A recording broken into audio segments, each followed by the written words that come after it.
Menteri Agama sama sekali tidak membandingkan suara azan dengan suara anjing. Tapi Menteri Agama sedang mencontohkan tentang pentingnya pengaturan kebisingan pengeras suara. Kejadian ini ketika diwawancara oleh wartawan tentang surat edaran nomor 05 tahun 2022 tentang pedoman penggunaan pengeras suara di masjid dan musola dalam kunjungan kerja di Pekanbaru.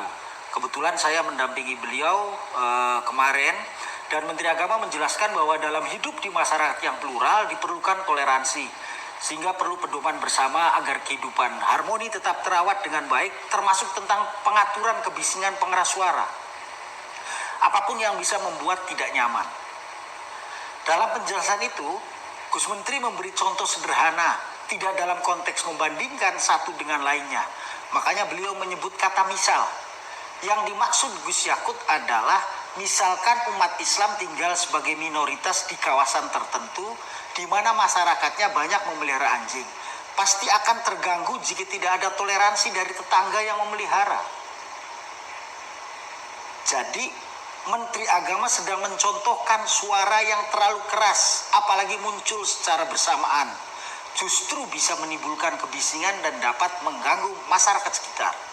Karena itu perlu ada pedoman penggunaan pengeras suara, perlu ada toleransi agar keharmonisan dalam bermasyarakat dapat terjaga. Jadi dengan adanya pedoman penggunaan pengeras suara ini, umat Islam yang mayoritas justru menunjukkan toleransinya kepada yang lain, sehingga keharmonisan dalam bermasyarakat dapat terjaga.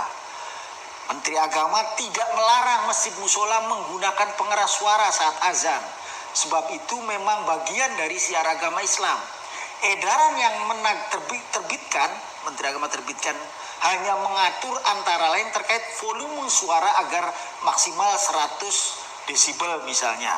Selain itu mengatur tentang waktu penggunaan disesuaikan di setiap waktu sebelum azan. Dan pedoman seperti ini sudah ada sejak tahun 1978 dalam bentuk Instruksi Direktur Jenderal Bimbingan Masyarakat Islam.